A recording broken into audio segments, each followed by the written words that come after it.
ایک میٹھا بول اور کسی ناگوار بات پر ذرا سی چشم پوشی اس خیرات سے بہتر ہے جس کے پیچھے دکھ ہو. یعنی اگر دے کر احسان جتانا ہے، دکھ دینا ہے، تو اس سے بہتر ہے مت دو، پھر ایک اچھا بول ہی بول دو. کیونکہ اللہ تعالیٰ کیا چاہتے ہیں کہ بندے ایسا کام کریں جس سے دوسرے بندوں کا دل خوش ہو، ایسا کام نہ کریں جس سے اس کی مخلوق دکھ اٹھائے، اذیت اٹھائے. لیکن افسوس یہ کہ یہی سبق ہم کو یاد نہیں. ہم نماز بھی پڑھ لیتے ہیں، صدقہ بھی دے دیتے ہیں، حج عمرہ بھی کر لیتے ہیں، لیکن کسی انسان کا دل رکھنا نہیں جانتے. اگر ہمارے اندر یہ نیکی آ جائے، اور یہی نیکی دوسری نیکیوں کو محفوظ کرتی ہے، ورنہ مال خرچ کر کے دکھ دینا سارے نیک اجر کو ضائع کر دیتا ہے. فرمایا ایک میٹھا بول اور بخشش بہتر ہے اس صدقے سے جس کے پیچھے دکھ ہو. اللہ بے نیاز ہے اور بردباری اس کی صفت ہے.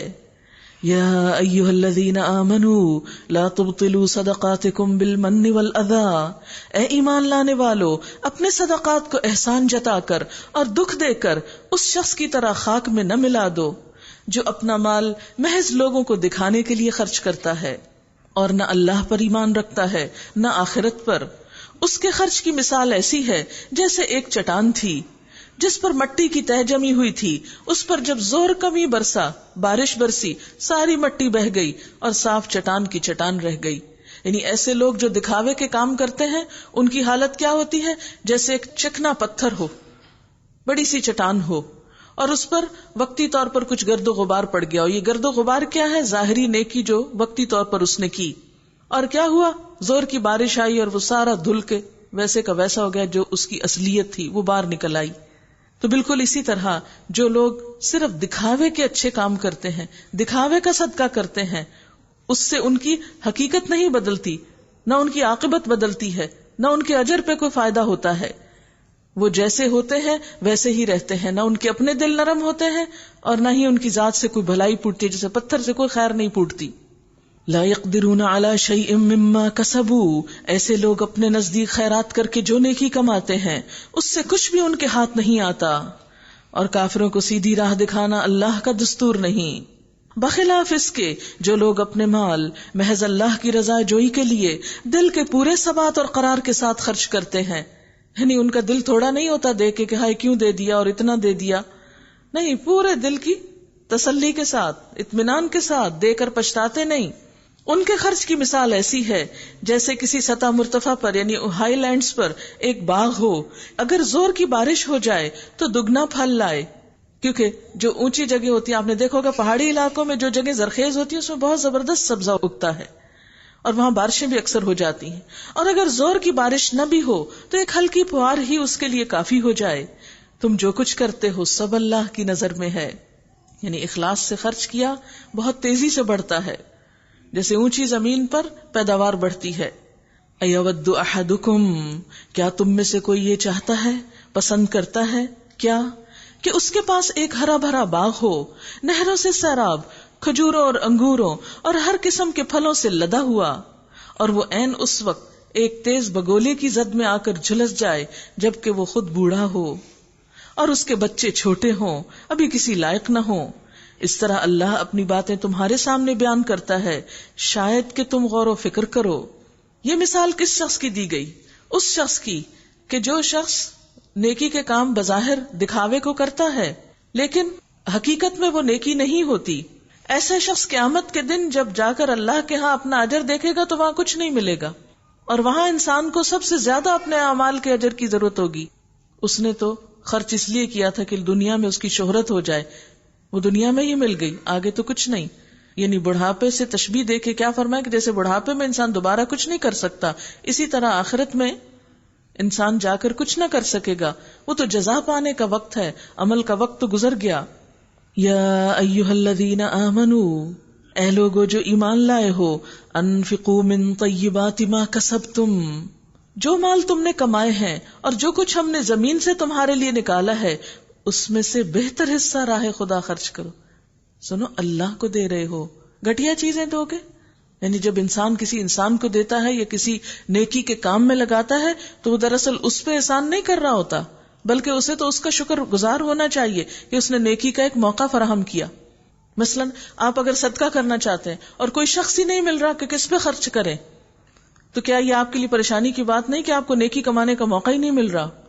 اور اگر نیکی کمانے کا کوئی موقع مل جائے تو پھر اس وقت گھٹیا چیز دے کر ناشکری کرتے ہو، اور پھر تم اس کو نہیں دے رہے، اللہ کو دے رہے ہو، کیونکہ اس سے اجر نہیں لینا، اللہ سے اجر پانا ہے، تو اللہ کو دیتے ہوئے گھٹیا چیز نکالو گے؟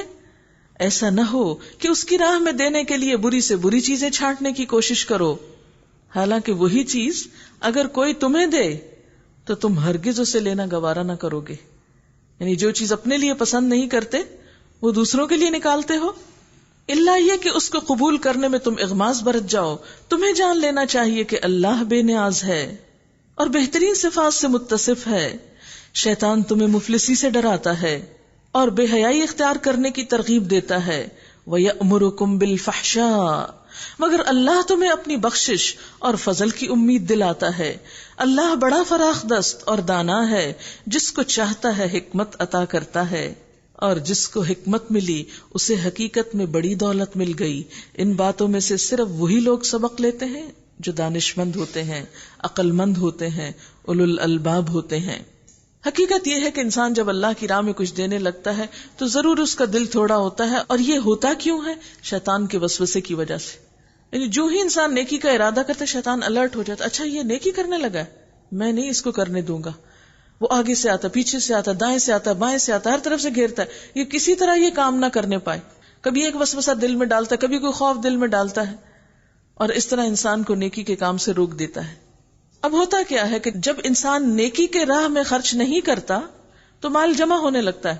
جب مال جمع ہوتا ہے تو انسان کو کہیں تو خرچ کرنا ہے، پھر شیطان آتا ہے اور اس کو غلط راستے دکھاتا ہے، حرام کاموں میں خرچ کرنے کا شوق دلاتا ہے، اور اس طرح انسان وہاں تو خرچ کرتا ہے جہاں ضرورت نہیں، اسراف بھی کرتا ہے، دکھاوا بھی کرتا ہے، جہاں اس کو خرچ کر کے آخرت میں کوئی فائدہ نہیں ملے گا. لیکن ان جگہوں پر خرچ کرنے سے رک جاتا ہے جہاں خرچ کر کے ایک کے بدلے 700 ملنا تھے. اسی لیے ہم دیکھتے ہیں کہ شیطان کی ان چالوں کو سمجھنے کے لیے، ان باتوں سے آگاہ رہنے کے لیے حکمت کی ضرورت ہوتی ہے، اور یہ حکمت اللہ کی دین ہوتی ہے، وہ اپنے پسندیدہ بندوں کو عطا کرتا ہے. یہ وہ صفت ہے، یعنی حکمت کا لفظ ہا کاف میم سے ہے، حکم بھی اسی سے ہے، فیصلہ کرنا. حکمت دراصل کیا ہے؟ رائٹ ٹائم پہ رائٹ ڈیسیژن. نیکی کا موقع آیا تو کر ڈالنا، ہاتھ روکنا نہیں. اچھا کام کرنے کا موقع ملا تو کر لیا، اس کو حکمت کہتے ہیں. یعنی صحیح فیصلہ انسان کر پائے. اور جس کو یہ صفت نصیب ہو گئی کہ کس موقع پر مجھے کیا کرنا ہے، کتنا کرنا ہے، اللہ کی راہ میں دینا ہے تو کیسے دینا ہے، کتنا دینا ہے، یہ آپ کو کوئی مفتی نہیں بتائے گا. یہ فتویٰ آپ کو اندر سے لینا پڑے گا، کیونکہ کوئی اور آپ کے حقیقی حالات نہیں جانتا کہ آپ کتنا مال شو کر رہے ہیں اور کتنا آپ کے خزانے میں بند پڑا ہے. اس لیے آپ کسی سے جا کے پوچھیں اچھا میں کتنے دوں، وہ کہے اچھا تم اتنے دے دو، کہ ہاں ٹھیک ہے فلاں نے کہا تھا اتنا دے دو. نہیں، آپ کو پتا ہے کہ آپ کی حیثیت کیا ہے، آپ کے حالات کیا ہیں، آپ کو کتنا دینا چاہیے. یہ سب فیصلے کس بنا پر ہوتے ہیں؟ حکمت کی بنا پر ہوتے ہیں. اور یہ حکمت جیسی نعمت اللہ تعالیٰ ان لوگوں کو دیتا ہے جو نیکی کرنے میں سنجیدہ ہوتے ہیں، جو نیکی کرنے کے لیے تڑپتے ہیں، جو نیکی کرنے کے لیے دعائیں مانگتے ہیں. رب اعنی علی ذکرک و شکرک و حسن عبادتک. جو سچے دل سے یہ دعائیں مانگتے ہیں کہ اللہ میری مدد کر اپنا ذکر کرنے کے لیے، تیرا شکر ادا کروں اور خوبصورت عبادت کر سکوں تیری. اور یہ ہماری کیفیت اللہ کے سوا کسی کو پتا نہیں ہوتی. ہم میں سے ہر شخص اپنا اپنا جائزہ لے کہ میرے اندر نیکی کرنے کا کتنا شوق ہے، میرا دل کیا کہتا ہے، میرے اندر کیا جذبہ ہے.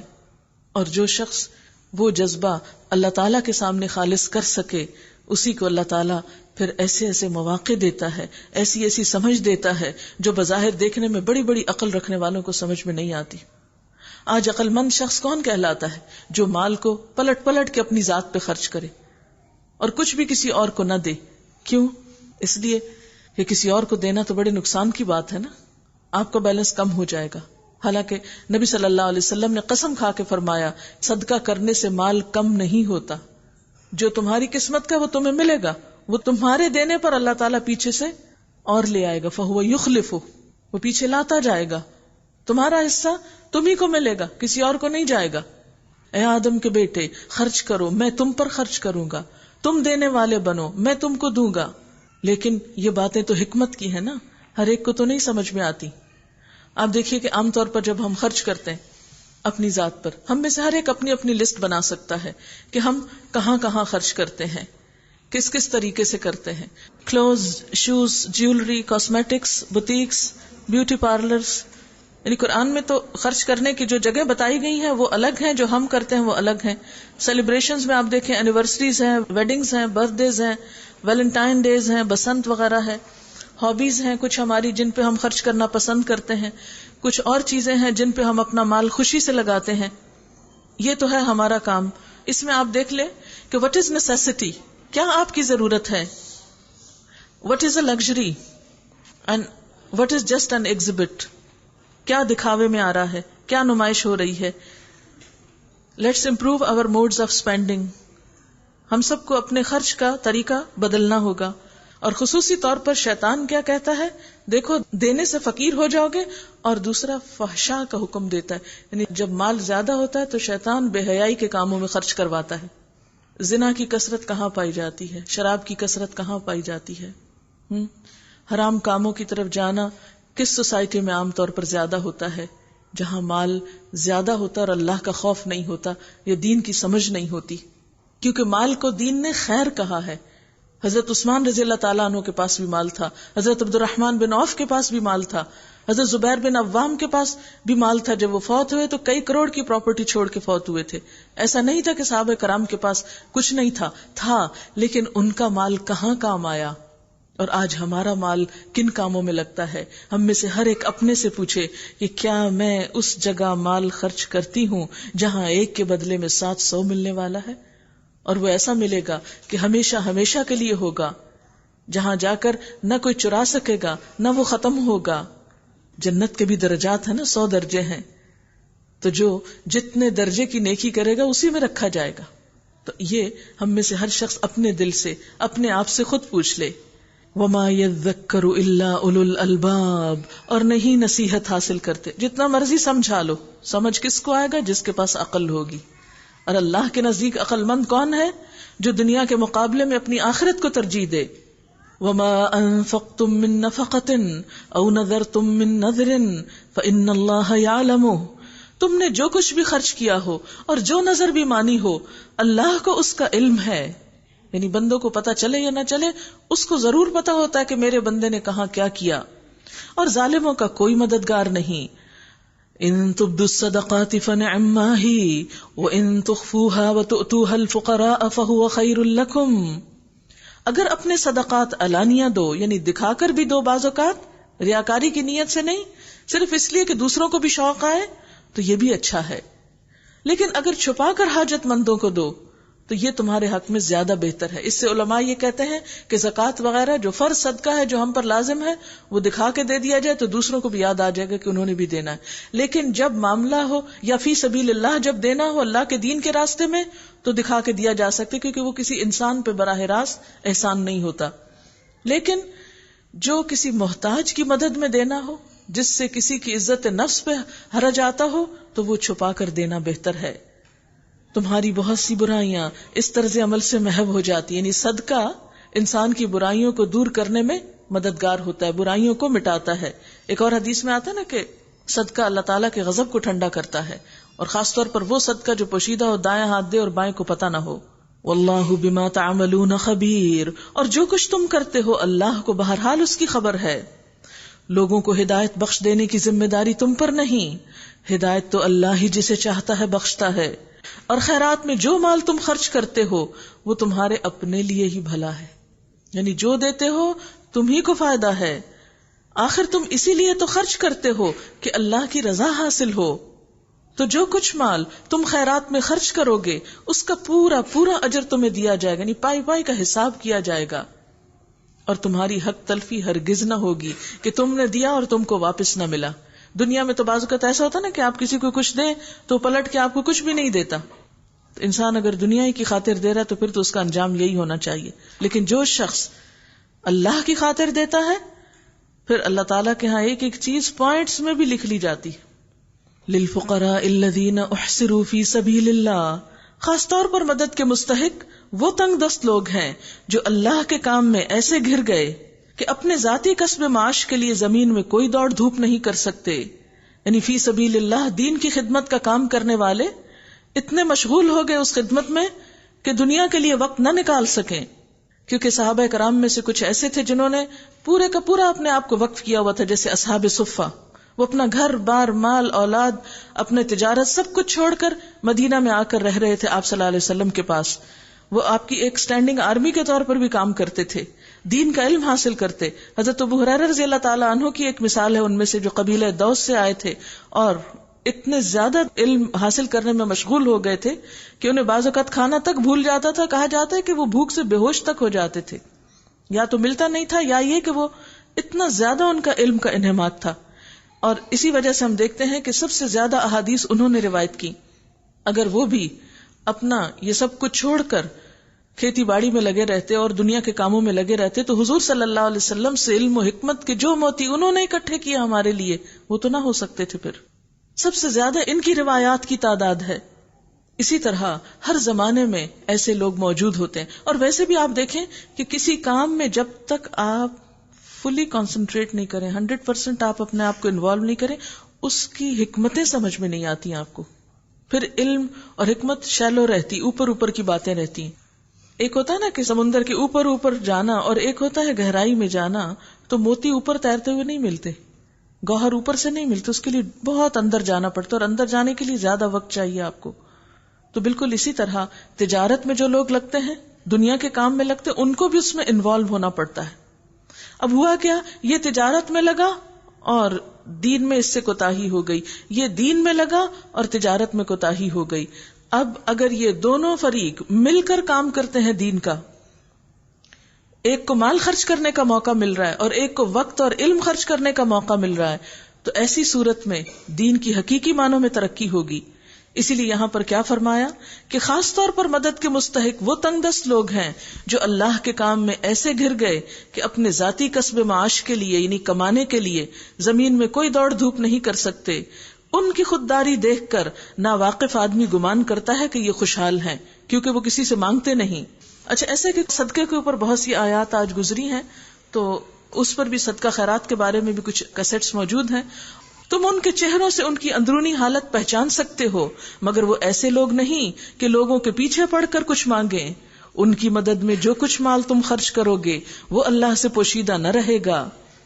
الذین ينفقون اموالهم باللیل والنہار سرا وعلانیہ فلہم اجرہم عند ربہم ولا خوف علیہم ولا هم يحزنون.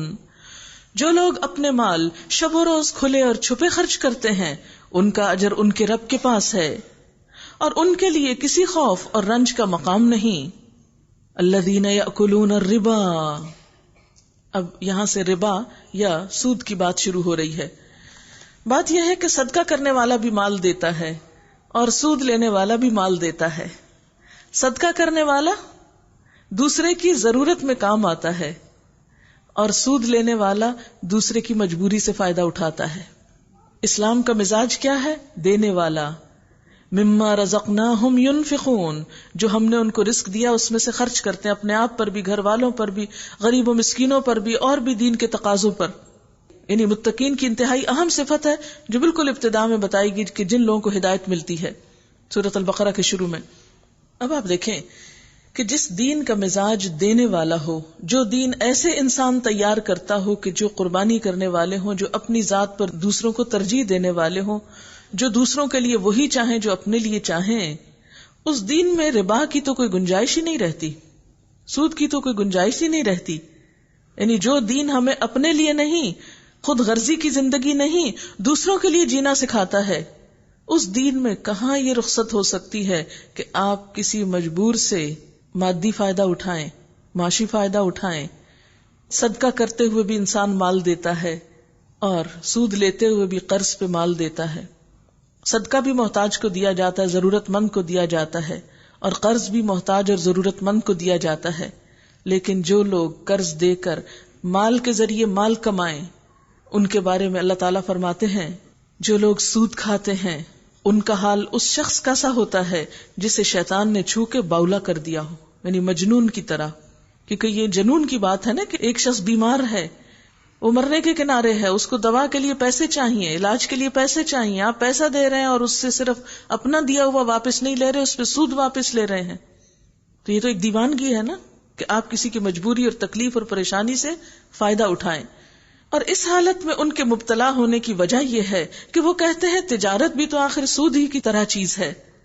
یعنی انہوں نے اپنے آپ کو کیا تسلی دے رکھی ہے کہ تجارت اور سود ایک ہی طرح ہے.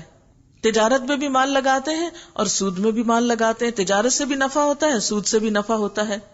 حالانکہ اللہ نے تجارت کو حلال کیا اور سود کو حرام قرار دیا. دونوں ایک جیسے نہیں. ایک میں آپ کے پیسے خطرے رسک پر لگتے ہیں، ایک میں آپ جو انویسٹمنٹ کرتے ہیں وہ رسک کے ساتھ کرتے ہیں، اس میں بسا اوقات آپ کی اپنی کوشش، آپ کی اپنی دماغی محنت اور بہت کچھ شامل ہوتا ہے. جبکہ سود میں آپ صرف پیسہ دے کے بے فکر ہو جاتے ہیں، آپ اس کا کوئی خوف اور خطرہ نہیں ہوتا کہ اس میں کوئی کمی بیشی ہوگی، آپ کو دے کر زیادہ ملنے کی توقع ہوتی ہے. اس لیے دونوں میں بہت بڑا فرق ہے. لہٰذا جس شخص کو اس کے رب کی طرف سے یہ نصیحت پہنچے اور آئندہ کے لیے وہ سود خواری سے باز آ جائے تو جو کچھ وہ پہلے کھا چکا سو کھا چکا، اس کا معاملہ اللہ کے حوالے ہے. اور جو اس حکم کے بعد پھر اسی حرکت کا اعادہ کرے وہ جہنمی ہے. ومن عاد، اور جو لوٹے جان بوجھ کر پھر یہی کرے، فاولئک اصحاب النار، یہی لوگ دوزخ والے ہیں. ہم فیہا خالدون، وہ اس میں ہمیشہ رہیں گے. کیوں؟ اس لیے کہ انہوں نے دوسروں کی حق تلفی کی، دوسروں کا استحصال کیا. یہ انسانی ہمدردی کے جذبے سے بالکل خالی لوگ تھے. انہوں نے دوسروں کی زندگی جہنم بنائی، نتیجے میں انہیں خود جہنم کا منہ دیکھنا پڑا. اللہ سود کو مٹا دینا چاہتا ہے اور صدقات کو نشو نما دیتا ہے، اور اللہ کسی ناشکر بد عمل انسان کو پسند نہیں کرتا. ہاں، جو لوگ ایمان لے آئیں اور نیک عمل کریں اور نماز قائم کریں اور زکوٰۃ دیں، ان کا اجر بے شک ان کے رب کے پاس ہے، اور ان کے لیے کسی خوف اور رنج کا موقع نہیں ہے. اے لوگو جو ایمان لائے ہو، اللہ سے ڈرو، اور جو کچھ تمہارا سود لوگوں پہ باقی رہ گیا ہے اسے چھوڑ دو. اگر واقعی تم ایمان لائے ہو، لیکن اگر تم نے ایسا نہ کیا تو آگاہ ہو جاؤ کہ اللہ اور اس کے رسول کی طرف سے تمہارے خلاف اعلان جنگ ہے. اب بھی توبہ کر لو، یعنی سود چھوڑ دو تو اپنا اصل سرمایہ لینے کے تم حقدار ہو، یعنی جو قرضہ دیا ہے وہ واپس لے سکتے ہو. لا تظلمون ولا تظلمون، نہ تم ظلم کرو نہ تم پہ ظلم کیا جائے، یعنی نہ تم کسی کی حق تلفی کرو اور نہ تمہارا اصل مال لے کے تم پر ظلم کیا جائے. تمہارا قرض دار تنگ دست ہو تو ہاتھ کھلنے تک اسے مہلت دو، اور جو صدقہ کر دو تو یہ تمہارے لیے زیادہ بہتر ہے اگر تم سمجھو. اس دن کی رسوائی اور مصیبت سے بچو جبکہ تم اللہ کی طرف واپس ہوگے. وہاں ہر شخص کو اس کی کمائی ہوئی نیکی یا بدی کا پورا پورا بدلہ مل جائے گا اور کسی پر ظلم ہرگز نہ ہوگا. یا ایھا الذین آمنوا اذا تداینتم بدین، اے لوگو جو ایمان لائے ہو، جب کسی مقرر مدت کے لیے تم آپس میں قرض کا لین دین کرو تو اسے لکھ لیا کرو. فریقین کے درمیان انصاف کے ساتھ ایک شخص دستاویز تحریر کرے جسے اللہ نے لکھنے پڑھنے کی قابلیت بخشی ہو، اسے لکھنے سے انکار نہ کرنا چاہیے. وہ لکھے اور املا وہ شخص کرائے جس پر حق آتا ہے، یعنی قرض لینے والا. اور اسے اللہ اپنے رب سے ڈرنا چاہیے کہ جو معاملہ طے ہوا اس میں کوئی کمی بیشی نہ کرے. لیکن اگر قرض لینے والا خود نادان یا ضعیف ہو یا املا نہ کرا سکتا ہو تو اس کا ولی انصاف کے ساتھ ڈکٹیٹ کرائے. پھر اپنے مردوں میں سے 2 آدمیوں کی اس پر گواہی کر لو، اور اگر 2 مرد نہ ہو تو 1 مرد اور 2 عورتیں ہوں، تاکہ ایک بھول جائے تو دوسری اسے یاد دلا دے. یہ گواہ ایسے لوگوں میں سے ہونے چاہیے جن کی گواہی تمہارے درمیان مقبول ہو. گواہوں کو جب گواہ بننے کے لیے کہا جائے تو انہیں انکار نہ کرنا چاہیے، معاملہ خواہ چھوٹا ہو یا بڑا. میعاد کی تعین کے ساتھ، یعنی مقرر وقت کے ساتھ اس کی دستاویز لکھوا لینے میں تساہل نہ کرو، یعنی قرض کا لین دین کرتے ہوئے لکھ پڑھ لینا چاہیے تاکہ بعد میں جھگڑے نہ ہوں. بہت سے لوگ جب معاملات کرتے ہیں اور خصوصاً معاشی معاملات تو اس وقت محبت میں، عقیدت میں اندھا اعتماد کرتے ہیں. نہیں کوئی بات نہیں، آپ سے کیا غیریت، آپ جو چاہو لے جاؤ، جب چاہو لوٹا دو. اس وقت تو یہ کہہ دیتے ہیں. اب دوسرے کو کھل مل گئی. اب کیا ہوا؟ تھوڑے عرصے کے بعد وہ وقتی جذبات تو ختم ہوئے، حقیقت کی دنیا میں آئے، پھر مطالبہ شروع ہوا. اب دوسرا شخص جو ہے وہ ان باتوں کو لے کے بیٹھا ہے جو آپ نے پہلے کی، اور آپ اب حقیقت کی دنیا میں ہیں اور اپنا مال واپس چاہتے ہیں. تو ایسے میں کیا ہوتا ہے کہ بہت سے لوگ، قریب ترین رشتہ دار، عزیز، دوست، بسا اوقات بڑی مشکل کا شکار ہو جاتے ہیں، تعلقات ختم ہو کر رہ جاتے ہیں، قطع رحمی ہو جاتی ہے. اس لیے اللہ کا حکم کیا ہے کہ ایسے موقعوں پر مدت کی تعین کے ساتھ لکھ لیا جائے معاملہ. اللہ کے نزدیک یہ طریقہ تمہارے لیے زیادہ انصاف پر مبنی ہے، اس سے شہادت قائم ہونے میں زیادہ سہولت ہوتی ہے اور تمہارے شکوک و شبہات میں مبتلا ہونے کا امکان کم رہ جاتا ہے.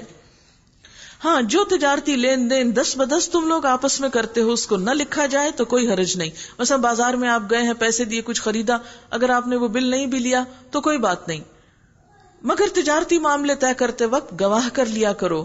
کاتب اور گواہ کو ستایا نہ جائے، ایسا کرو گے تو گناہ کا ارتکاب کرو گے. اللہ کے غضب سے بچو، وہ تم کو صحیح طریقے عمل کی تعلیم دیتا ہے اور اسے ہر چیز کا علم ہے. اگر تم سفر کی حالت میں ہو اور دستاویز لکھنے کے لیے کوئی کاتب نہ ملے تو رہن بالقبض پہ معاملہ کرو، یعنی کوئی چیز رکھوا کے اس پر قرض لے لو، گروی جس کو بولتے ہیں. اگر تم میں سے کوئی شخص دوسرے پر بھروسہ کر کے اس کے ساتھ کوئی معاملہ کرے تو جس پر بھروسہ کیا گیا ہے اسے چاہیے کہ امانت ادا کرے، اور اللہ اپنے رب سے ڈرے اور شہادت ہرگز نہ چھپاؤ. جو شہادت چھپاتا ہے اس کا دل گناہ میں آلودہ ہے اور اللہ تمہارے اعمال سے بے خبر نہیں ہے. للہ ما فی السماوات وما فی الارض، آسمانوں اور زمین میں جو کچھ ہے سب اللہ کا ہے. تم اپنے دل کی باتیں خواہ ظاہر کرو یا چھپاؤ، اللہ بہرحال ان کا حساب تم سے لے گا.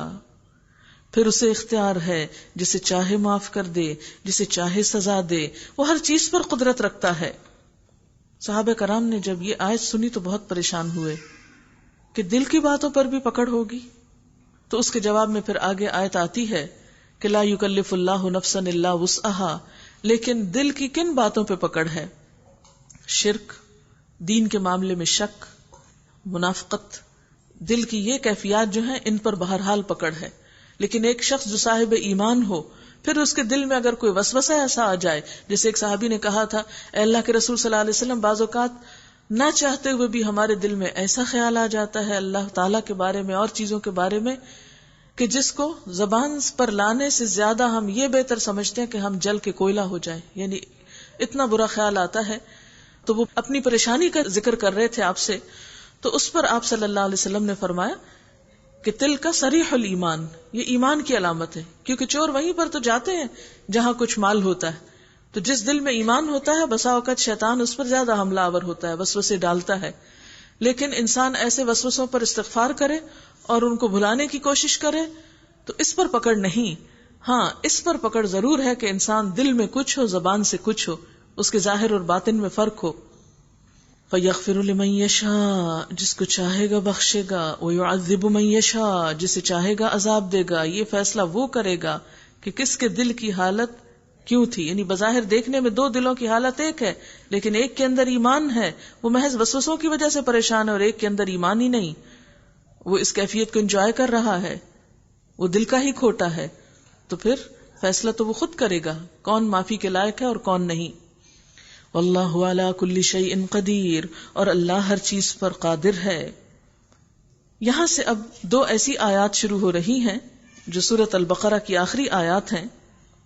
ایک حدیث میں آتا ہے کہ نبی صلی اللہ علیہ وسلم کو معراج کی رات جو 3 چیزیں ملی ان میں سے ایک سورہ بقرہ کی یہ آخری 2 آیات بھی ہیں.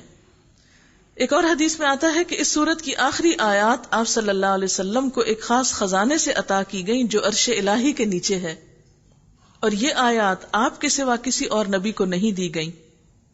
ایک اور حدیث میں آتا ہے کہ جو شخص سورہ بقرہ کی آخری 2 آیتیں رات کو پڑھ لیتا ہے تو یہ اس کو کافی ہو جاتی ہیں. اگر آپ اپنی عادت بنا لیں، مثلا مغرب یا عشاء کی نماز میں ان کو پڑھ لیں، فرض یا سنتوں میں کسی جگہ، تو انشاءاللہ فائدہ ہوگا. لیکن بہت ہی فضیلت والی آیات ہیں. آمن الرسول بما انزل الیہ من ربہ والمؤمنون کل آمن باللہ وملائکتہ وکتبہ ورسلہ لا نفرق بین احد من رسلہ وقالوا سمعنا واطعنا غفرانک ربنا والیک المصیر لا يكلف الله نفسا الا وسعها لها ما كسبت وعليها ما اكتسبت ربنا لا تؤاخذنا ان نسينا او اخطأنا ربنا ولا تحمل علينا اسرا كما حملته على الذين من قبلنا ربنا ولا تحملنا ما لا طاقة لنا به واعف عنا واغفر لنا وارحمنا انت مولانا فانصرنا علی القوم الکافرین آمین. حضرت معاذ رضی اللہ تعالی عنہ اس سورت کے خاتمے پر آمین کہا کرتے تھے. رسول صلی اللہ علیہ وسلم اس ہدایت پہ ایمان لائے جو آپ کی طرف، آپ کے رب کی طرف سے نازل ہوئی ہے، اور جو لوگ اس رسول کے ماننے والے ہیں انہوں نے بھی اس ہدایت کو دل سے تسلیم کر لیا. یہ سب اللہ اور اس کے فرشتوں اور اس کی کتابوں اور اس کے رسولوں کو مانتے ہیں، اور ان کا کہنا یہ ہے کہ ہم اللہ کے رسولوں کو ایک دوسرے سے الگ نہیں کرتے، جیسا کہ تیسرے پارے کے شروع میں آیا نا کہ اللہ نے فضیلت دی بعض کو بعض پر، اور امتی جو ہے اس فضیلت کو سامنے رکھ کے باہم جھگڑنے لگے، دوسری امتوں کے مقابلے میں اپنے نبی کی فضیلت زیادہ بیان کرنے لگے. لیکن سچے اہل ایمان کیا ہے؟ تمام پیغمبروں کا احترام کرتے ہیں، سب کو مانتے ہیں. ہم اللہ کے رسولوں کو ایک دوسرے سے الگ نہیں کرتے، تفرقہ نہیں کرتے ان میں. ہم نے حکم سنا اور اطاعت قبول کی. مالک ہم تجھ سے خطا بخشی کے طالب ہیں، یعنی تو ہمیں بخش دے اور ہمیں تیری ہی طرف پلٹنا ہے. ان آیات پر بہت تفصیل کی ضرورت ہے لیکن ہمارا وقت ہمیں اجازت نہیں دیتا، تو اس پر عرش کے خزانے کے نام سے ایک کیسٹ الگ تیار کی گئی ہے جو ان آیات کی اہمیت، فضیلت اور معنی کو اچھی طرح جاننا چاہے. کیونکہ آپ دیکھیے نا کہ اگر عرش کے خاص خزانے سے ملی، کسی اور نبی کو نہیں ملی، اور جو ان کو پڑھ لے وہ اس کے لیے کافی ہو جاتی ہیں رات بھر کے لیے، تو اس سے اندازہ ہوتا ہے کہ ان آیات کے اندر ضرور ایسی کوئی خاص چیز ہے جس کی وجہ سے ان کی اتنی فضیلت ہے، ورنہ الفاظ تو وہی ہیں جو قرآن پاک کے دوسرے حصے میں استعمال ہوئے ہیں. تو چونکہ ابھی وقت نہیں ہے تو اس لیے آپ کیسٹ عرش کے خزانے کے نام سے لے کر سن سکتے ہیں. ان آیات کی اہمیت میں ایک بات تو یہ پتہ چلتی ہے کہ یہاں ایمان کی کچھ تفصیل بتائی گئی ہے کہ کن کن چیزوں پر ایمان لانا ضروری ہے، اور پھر ایمان لانے کے باوجود اللہ تعالیٰ کی بخشش طلب کرتے رہنا چاہیے. اور ایمان کا تقاضا کیا ہے؟ وقالوا سمعنا واطعنا. صرف زبان سے یہ کہنا کافی نہیں کہ ہم مانتے ہیں، بلکہ ماننے کے بعد اللہ تعالیٰ کے احکام سن کر ان پر عمل بھی ضروری ہے. اور عمل کے لیے ہر شخص سے اس کی حیثیت کے مطابق پوچھا جائے گا. اللہ کسی شخص پر اس کی حیثیت سے بڑھ کر ذمہ داری کا بوجھ نہیں ڈالتا. مثلا ایک شخص کی عقل کم ہے تو اس کا حساب بھی کم ہے. ایک مجنون، ایک بدھو، ایک بے سمجھ انسان کا حساب نہیں. لیکن ایک شخص جو بہت ذہین و فطین ہے، بہت کچھ جانتا ہے، تو اس کا حساب بھی سخت ہے. ایک شخص جس کے پاس مال نہیں، اس کا حساب بھی نہیں. ایک شخص جو مالدار ہے، اس کا حساب بھی ہے. یعنی جس شخص کو اللہ نے جتنی نعمتیں دی، جتنی صلاحیت بخشی، اسی کے مطابق اس کا حساب بھی ہوگا.